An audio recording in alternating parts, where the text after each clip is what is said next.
Well, good day, all. Welcome to the Hampton Police Division's first podcast. I'm Chief Jimmie Wideman with the Hampton Police Division, and I am accompanied by, introduce yourself, sir. I am Kenny Ferguson, Deputy Chief with the Hampton Police Department. And this being our first podcast, I'm really excited.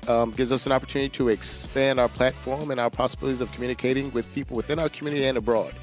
And today, our intent is to speak about some of the great opportunities that exist with the Hampton Police Division. You can jump in there anytime there, Chief. Well, let's do this, Chief. How do you see the state of law enforcement today as opposed when you first came in? Wow, I've been here a while. After over 20 plus years, law enforcement, it's changed drastically. Fortunately, there's more accountability for law enforcement. There's I guess more communication between law enforcement and the community, so it's less of a mystery about what our intent is and our purposes and how we go about the day-to-day business. So there's more transparency, and I think that makes us perform better because the expectation is not only there, but it's also reveals itself when we don't meet their expectations. So with that being said, some people may shy away because, the threat of being criticized and having people do that Monday night quarterbacking and being very critical of what we do, it shies some people away. So subject to that, it makes recruiting a little more difficult. But otherwise, with all the advances in technology, the ability to communicate, all the platforms that are available to disseminate information and recruit, I think that weighs heavily in our favor, and we're finding success there.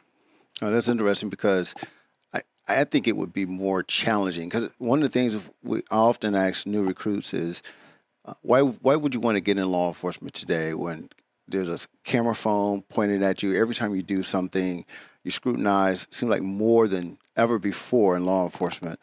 Why would you even choose to be in this field? And then when you take an action, you're highly critical in media, social groups.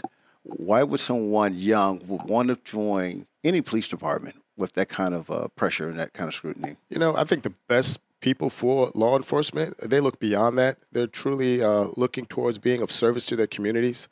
I think it's inherent about them. And everyone that comes into, most people that come into the business do it for the right reasons.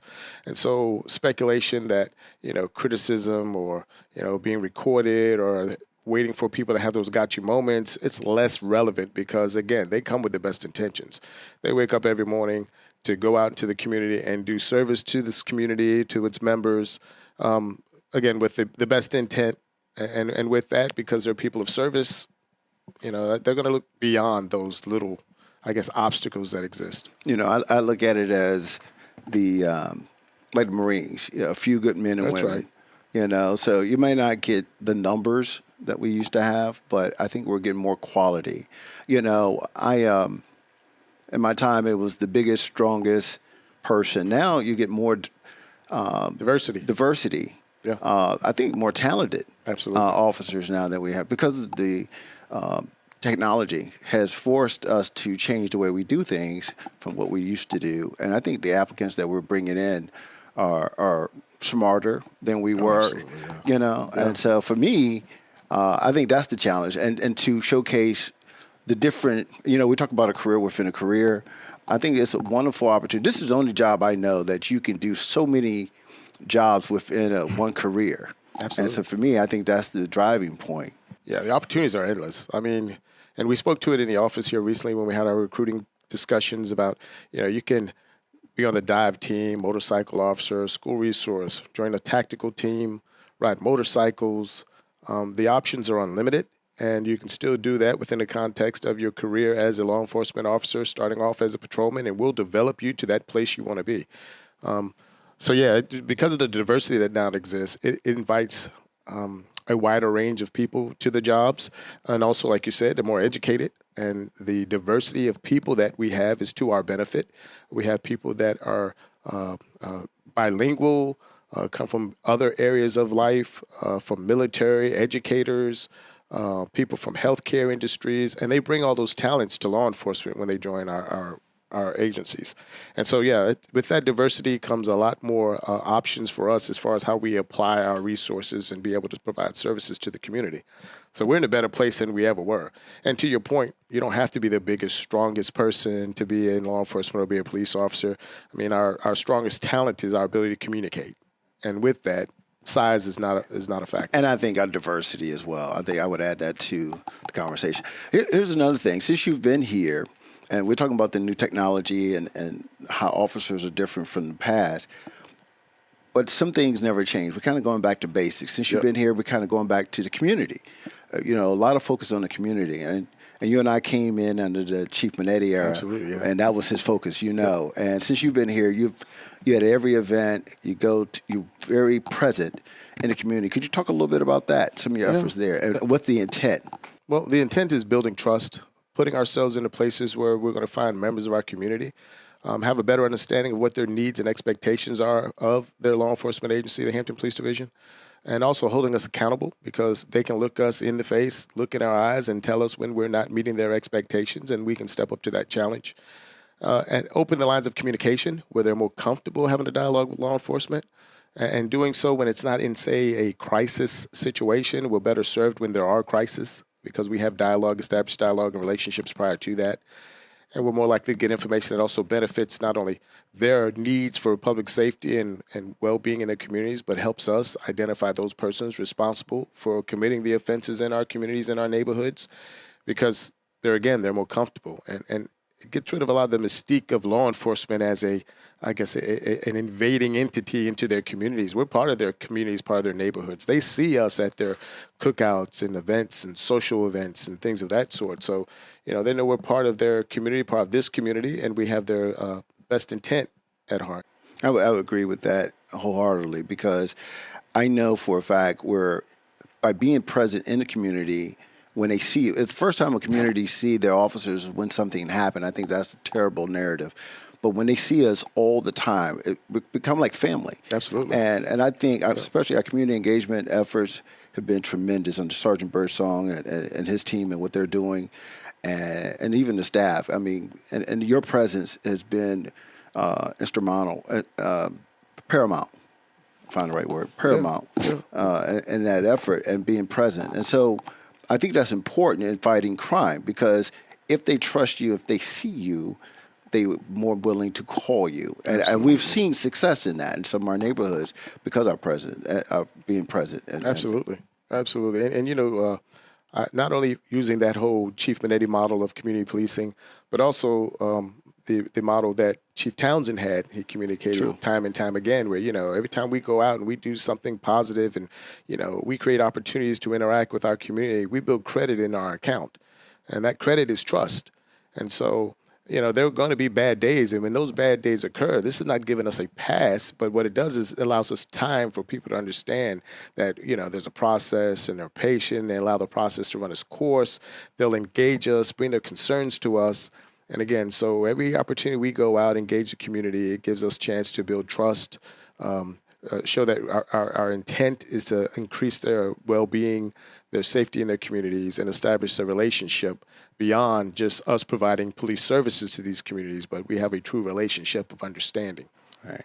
Recently you were at the, I believe, before council, and I think a comment was made that, Chief, how do you address the bad communities? And I think your response, you correct me if I'm wrong, was there's no bad communities, just bad players, individuals. It's not the whole community. Yeah. And I know our focus has been targeting the bad players and not so much the whole neighborhood. And oftentimes we see that it's not the entire neighborhood. It's the one or two houses or the individuals living in that neighborhood.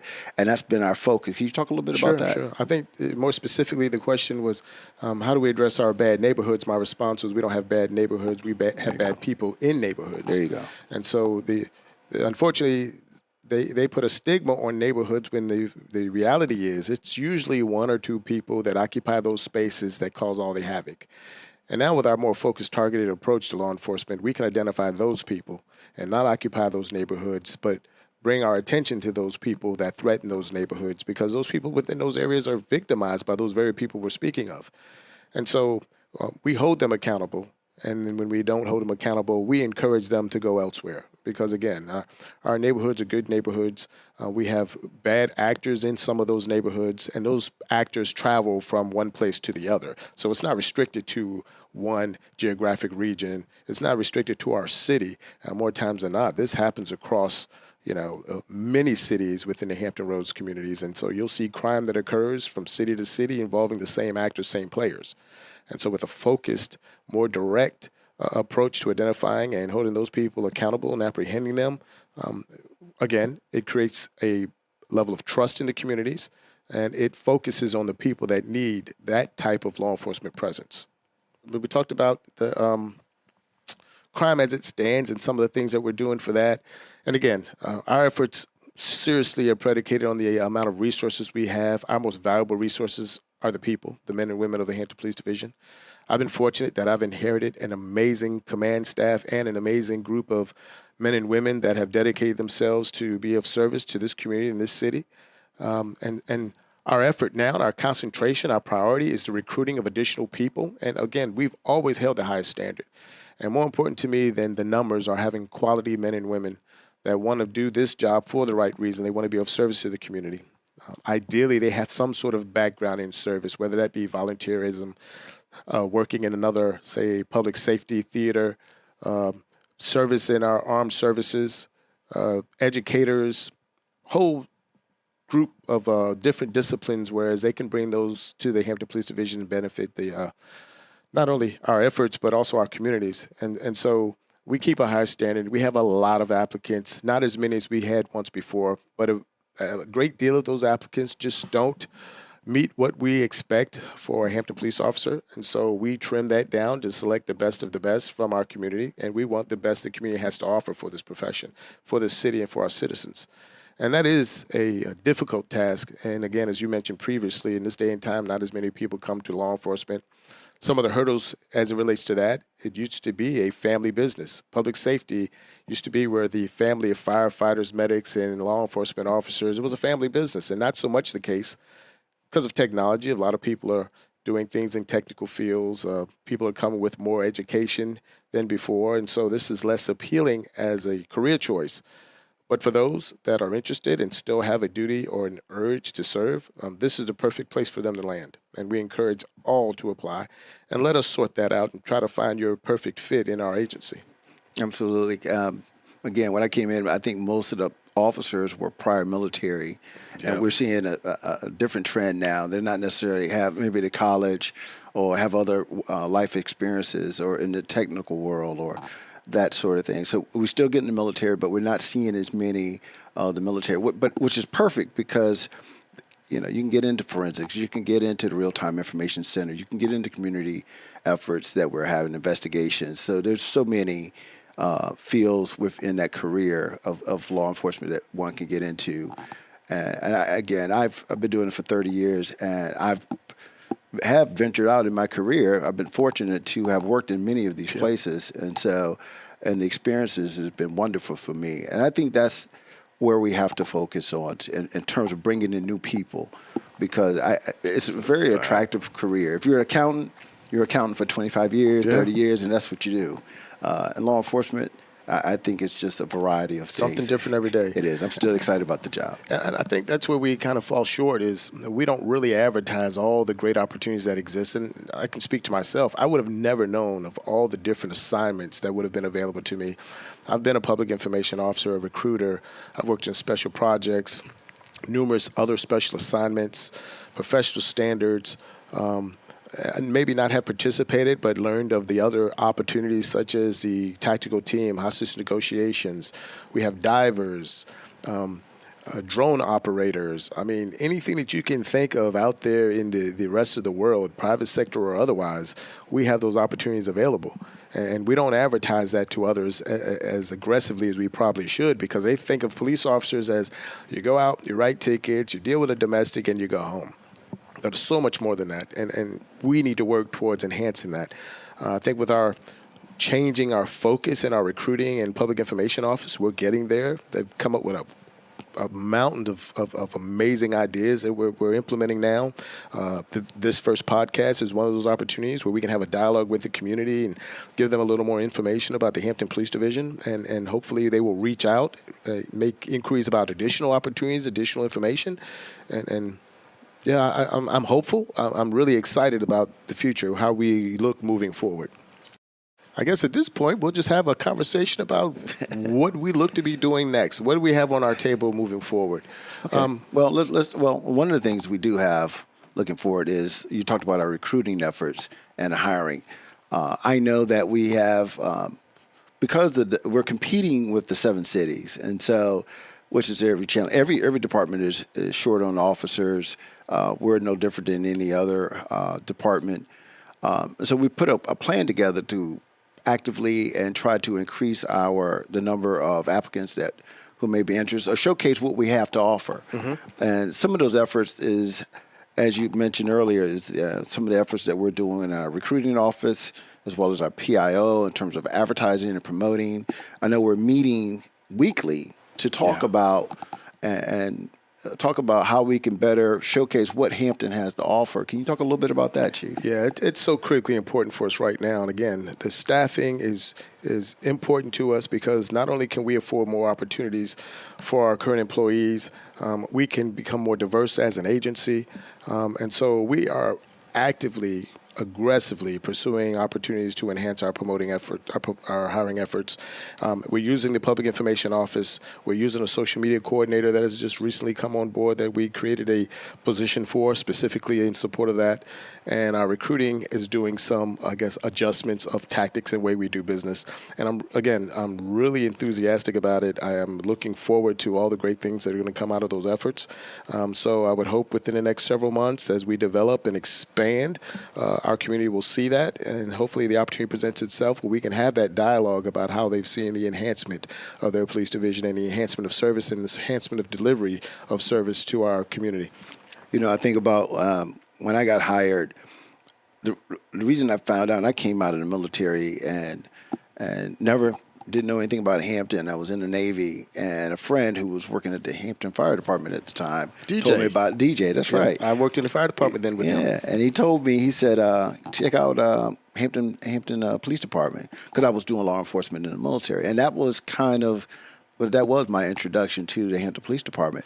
And I bring that up because sometimes the best recruiters are your own officers. Absolutely. Or people in the city that know, because you know those individuals and you know what the standards are.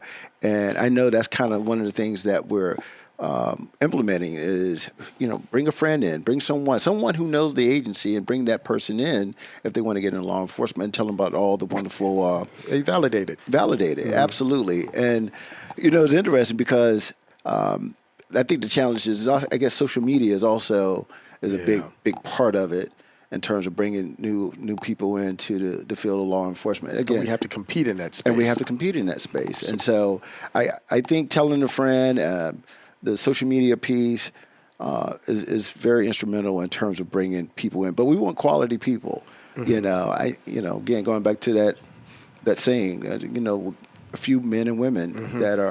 that hold the standards, going back to the basics. So I'm really excited about our efforts and our plan moving forward and bringing in new folks and the diversity. Oh, the diversity is important. We need to be a reflection of the community, and we're doing good about that. And one of the benefits of having word of mouth being a great tool for recruiting is most people are in spaces and in accompanying of people that are very much like themselves. Yes. So if they've already been selected to become members of the agency and they're recruiting people from their core group of associates, that's to our benefit. Because the assumption can be made that they're probably like-minded or the same kind of, moral standard and level of integrity. And so it's probably going to be more successful for them through the process as we go through backgrounds and determination as to whether or not they fit into our agency. And we did a recent survey, and that was probably one of our most efficient means of recruiting was word of mouth. Officers telling somebody that they knew they may have an interest, a friend, a prior coworker, and introduce them into the agency. They are able to speak with, again, some degree of legitimacy about some of the benefits, their experiences, and we've been successful in that area as well. So why did you left the fire department? You're native of Hampton. You left the fire department good choice. And then came to the police department. But why? What was the change? What was it for you at that time that made you want to join the police department? Well, at the time, as I looked at career choices, well, first of all, it was the Department of Public Safety in Hampton at the time, and it still is. And you had the Division of Fire and Division of Police. And when I looked across the aisle in the police department, the opportunity for diversity, for different assignments, for promotional opportunity, professional career development. At that time, there looked to be more opportunities in the police department. And again, being fairly young in my career, I had at that point only done about 6 years in the fire department. And I chose to make a transfer over to the police department. And here I am now. So it proved to be a good choice, and I've been successful and enjoyed the ride. I enjoy coming to work every day, so I've got no regrets for changing. Is there any particular assignment that you did in your career that or prepared you for being chief now? Because you left and then came back. Is there any particular thing that now you have some time in the seat that kind of helped prepare you? Every assignment, every supervisor prepared me for this moment. Good or bad as one would look at it. Right. Because again, there's a whole bunch of different pieces. You have a bunch of people that come into your life along the way, and you may not necessarily know that they're actually mentoring you or, giving you tools of success or, maybe redirecting your career. But then as years go by and you look back and you may say something or do something a certain kind of way that you remember someone else did or said to you, and you just kind of reflect and go, wow, that's a little tidbit, a little nugget they gave me that I didn't appreciate at the time, but now I can see its value. I haven't had a bad assignment, haven't had a bad boss. I've had maybe a bad experience, but I've learned from those. Okay. But overall, my journey has prepared me. No one thing, no one assignment or person really prepared me. I've had so many great people that have crossed my path. Just a collection of experiences, and it continue to happen. Right. Is there something that you didn't know, that you know now, being the chief of police, that you didn't know coming up the ranks? Something that a whole bunch. Yeah, every day is an experience. Yeah, it's the first time you get to peek behind the curtain. We did that history lesson, and I forgot what we were talking about. The Hampton, the history of Hampton. The history of Hampton. Mm-hmm.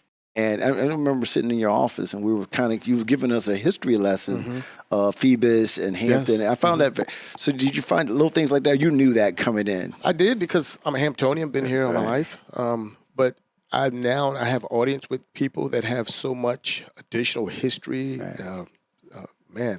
Just the experiences that they've had. I have opportunity to be in the same space as some of those people. So now I get like first person view reporting of Hampton and its history. I always love those opportunities. Find someone, one of our local elders that has a story to tell, and I can sit there forever and just absorb it. And I enjoy that experience. But Hampton has such a rich history. There's so much history that we walk by on a daily basis and never pay any attention to it. But again, the best thing about this position is I can be in those spaces and speak to those people and continue to educate myself about Hampton history. And it's encouraging. I love it. All right. One of the things that I admire about you, Chief, is the fact that you never changed. The same person. I've been knowing you your whole career. And the person you were as a patrol officer is the same person in terms of your approach and how you deal with people. Of course, we grow, but in terms of how you interact with people. And I think you're so relatable, and you can feel it when you're around people. I can, it's contagious. And I think that is probably one of your biggest strengths. I just love people. Right. I love the people I work with. Right. I mean, it's the one place where I feel safe and I trust them. Right. I don't know. It's just a comfortable space for me. And I want people to feel that way. So I don't ever want, say, position, title, become a barrier between my experience with just regular folk, good people. I just want them to be comfortable in the same space I occupy. Right. So I try to make myself inviting for that. Right. Because I see you looking out the window and you see the lady bringing in the trash. You'll leave the office and go help her pick up the trash. Sure. That's the kind of person you are. If somebody's in the lobby, you're stopping and asking, what can I help you with? And I saw you do it just yesterday. Yes, sir. So I think all of that is important. And I know that's just who you are. But I think that resonates with the officers. The morale and since I've been there, it's just sky high. I think the officers feed off in that, and leading by that example has translated to the patrol ranks and throughout the building. So I appreciate you for that. I mean, if you're going to advocate that you're of service, you have to demonstrate that. That has to be conveyed in action.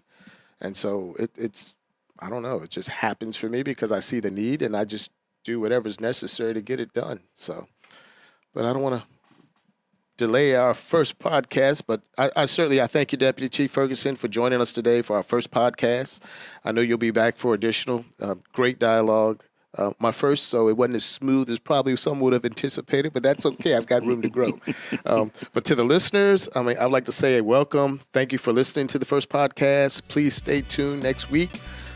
We will discuss recruiting efforts and our struggles, and hopefully there will be an opportunity down the road where we can actually expand the dialogue to our community, whether we maybe come up with a blog opportunity where you can send questions in that I can respond to make it more interactive for you all. But that's our hope. I appreciate your time, and have a safe one. Thank you. Thanks for listening to Unveiled, a podcast that highlights the extraordinary men and women of the Hampton Police Division. To learn more about the Hampton Police Division, check us out on social media and on our website at www.hampton.gov/police.